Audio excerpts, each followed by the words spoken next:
Assalamualaikum warahmatullahi ta'ala wabarakatuh. Alhamdulillahirrabbilalamin. Wabihi nasta'inu ala umuri dunia wa din.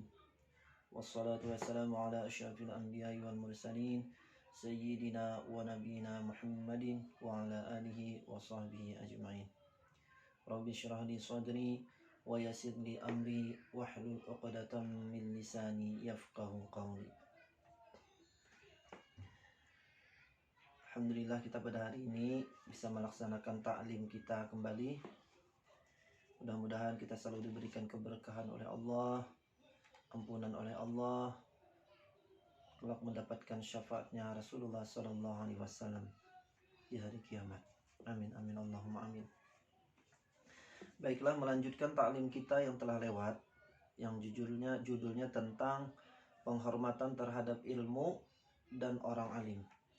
Kita sebagai penuntut ilmu, hendaklah wajib kita menghormati ilmu yang kita pelajari, dan wajib kita menghormati kepada orang yang telah mengajari kita ilmu itu tersebut.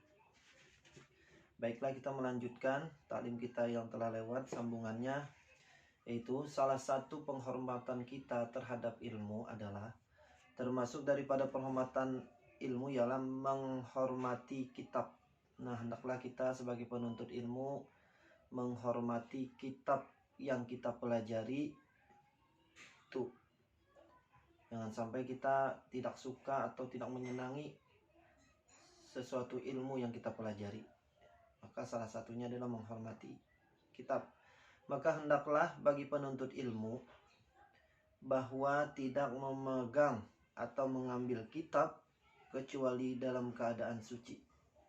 Apalagi kita sebagai penuntut ilmu, yang kita pelajari adalah tentang Al-Quran, maka hendaklah kita sebelum mengaji atau sebelum membaca atau sebelum mengambil, hendaklah kita berwudu dulu. La yamassuhu illal mutahharun. Diceritakan dari Asy-Syaikh Al-Imam Syamsul A'immah Al-Halwani bahwa beliau berkata, "Aku memperoleh ilmu ini karena aku menghormatinya."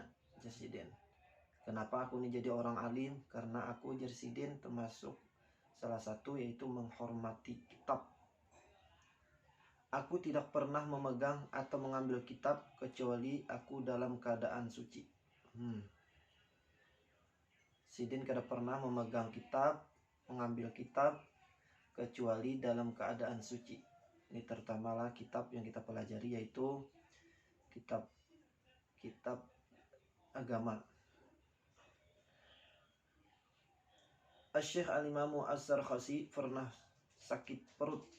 Beliau ini pernah sakit perut, Al-Imam Asy-Sarkhasi.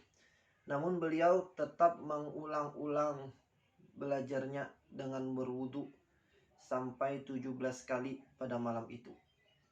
Sidin ini sakit perut, tapi Sidin belajar sampai mengulang-ulang wudu beliau sampai 17 kali. Kenapa?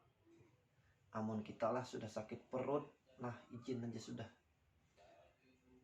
Kena aja gen belajar dulu. Amun kita. Sidin sampai 17 kali pada malam itu mengulang-ulang wudu karena sakit perut. Megang Sidin belajar kitab, batal Sidin wudu lagi. Belajar lagi Sidin, batal lagi wudu lagi sampai 17 kali. Masya Allah. Karena beliau tidak mau belajar kecuali dalam keadaan suci. Ini dikarenakan bahwa ilmu itu adalah cahaya dan wudu juga cahaya. Nah, karena ilmu cahaya, wudu adalah cahaya, maka ilmu itu lebih mudah, lebih cepat diserap oleh pemahaman kita, sehingga kita mudah untuk memahami pelajaran itu. Karena cahaya sama cahaya ketemu. Makanya kita diutamakan sebelum belajar, diusahakan berwudu dulu.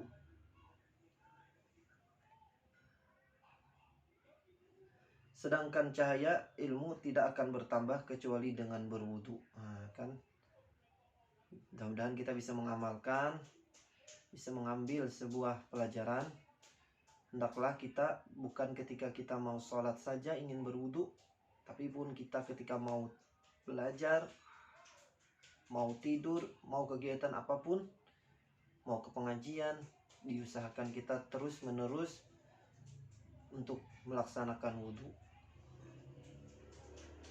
Termasuk daripada penghormatan ilmu ialah dilarang meletakkan kitab di dekat kakinya ketika duduk bersila.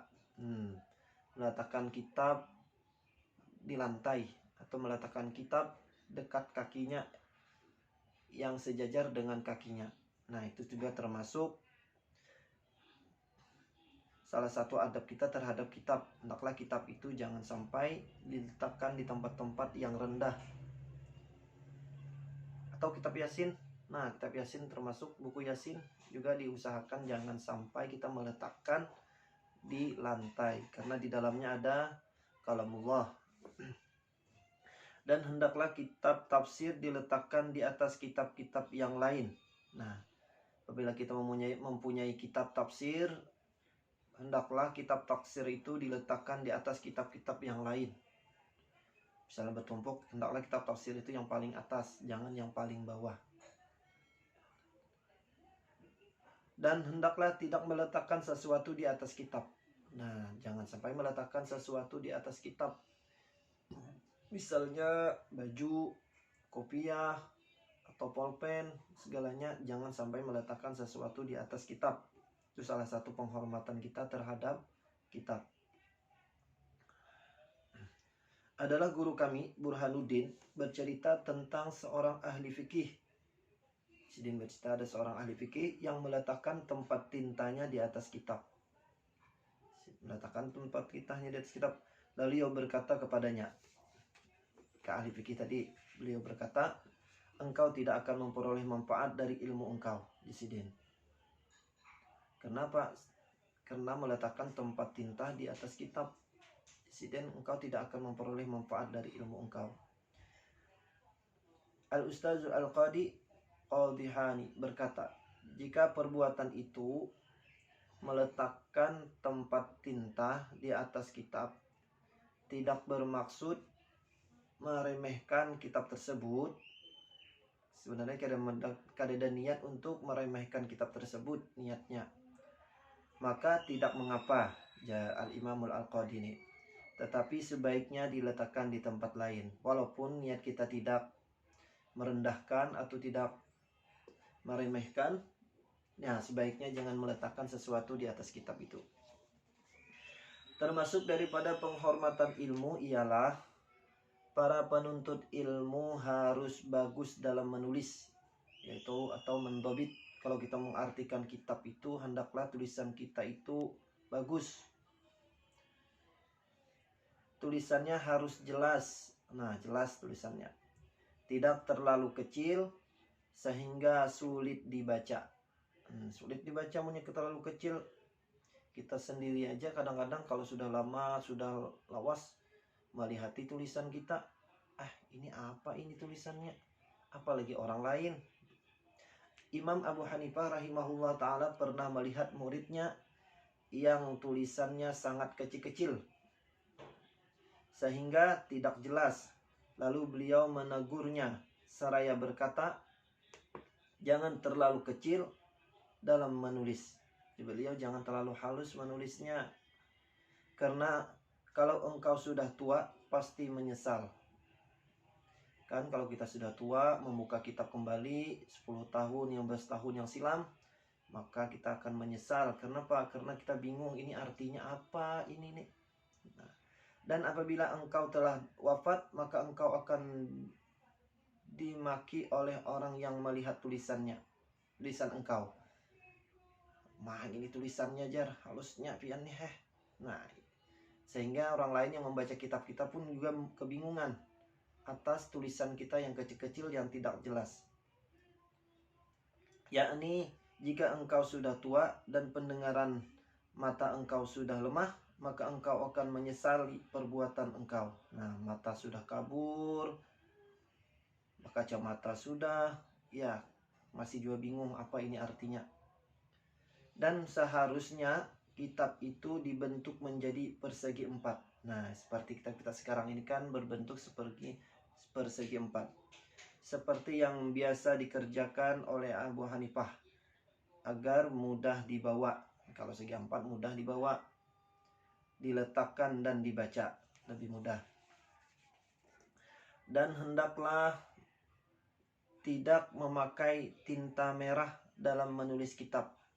Hendaklah kita sebagai penuntut ilmu mendobit, mengartikan, jangan sampai kita memakai tinta merah. Karena hal ini kebiasaan para falsafah atau filosof, orang-orang yang pemikir-pemikir yang tidak mendasar dengan agama, bukan kebiasaan ulama salaf. Nah, ini. Bahkan guru kami tidak mau memakai kendaraan berwarna merah. Nah, bahkan di sini guru kami tidak mau memakai kendaraan yang berwarna merah. Sepeda motor merah, sepeda mobil warnanya abang. Nah, saat ini. Nah, diusahakan juga kendaraan kita pun juga mudah-mudahan kita bisa mengikuti langkah-langkah ulama-ulama yang terdahulu. Mereka tidak mau memakai sampai kendaraan mereka pun yang berwarna merah. Apalagi tinta yang berwarna merah tadi mengartikan atau mendobit kitab. Termasuk daripada penghormatan ilmu ialah menghormati teman-teman dan orang yang belajar bersamanya. Nah, kita teman seperjuangan kita, teman sejawat kita semuanya, ketika kita belajar hendaklah kita selalu menghormati teman kita. Nah, para penuntut ilmu harus saling mengasihi dan menyayangi. Nah, para penuntut ilmu hendaklah kita sebagai penuntut ilmu saling mengasihi dan menyayangi. Tidak membuli atau menyakiti perasaan teman kita atau melecehkan teman kita, yang lain-lainnya macam-macam, yang sesuatu yang tidak terpuji. Terutama kepada guru supaya ilmunya berfaedah dan diberkati. Nah, hendaklah kita menghormati guru kita dengan ta'zim, dengan adab yang baik, dengan akhlak yang baik, sopan santun yang baik, tutur kata yang baik adalah salah satu penghormatan kita terhadap guru. Supaya apa? Supaya berfaedah ilmu dan diberkahi. Dan hendaklah bagi penuntut ilmu mendengarkan ilmu dan hikmah dengan rasa hormat. Hendaklah kita sebagai penuntut ilmu mendengarkan ilmu itu atau ilmu hikmah dengan rasa hormat. Sekalipun ia sudah pernah mendengar masalah tersebut 1000 kali. Walaupun kita pernah belajar dengan guru kita yang terdahulu, ketika kita mendengarkan sebuah ilmu yang disampaikan orang yang terbaru atau yang baru, maka kita harus ta'zim kepada beliau walaupun kita pernah belajar. Dikatakan orang, siapa yang tidak menghormati atau memperhatikan satu masalah, walaupun ia pernah mendengar 1000 kali. Nah, walaupun ia pernah belajar 1000 kali, tapi dia tidak memperhatikan atau masalah, aku udah pernah belajar, aku sudah paham, aku ini. Nah, walaupun 1000 kali dia merasa dia lebih hebat, atau merasa dia lebih cerdas, atau merasa dia sudah lebih paham, maka ia bukan termasuk ahli ilmu. Na'udzubillah, summa na'udzubillah. Maka dia bukan termasuk ahli ilmu. Kenapa? Karena dalam dirinya, dalam perasaannya, dia merasa sudah menjadi orang yang hebat tadi. Nah, mudah-mudahan kita sebagai penuntut ilmu bisa mengamalkan apa-apa yang telah disampaikan oleh guru-guru kita. Mudah-mudahan sedikit demi sedikit kita bisa mengamalkannya, terutama terhadap penghormatan kita terhadap ilmu yang kita pelajari, dan kepada orang yang telah mengajarkan ilmu itu terhadap kita. Adalah salah satu penghormatan kita terhadap kitab kita yang kita pelajari, juga kita harus selalu menghormati dan ta'zim. Mudah-mudahan bisa memberikan manfaat, mudah-mudahan kita bisa mengamalkan. Akhirul kalam, wabillahi taufiq wal hidayah. Assalamualaikum warahmatullahi wabarakatuh.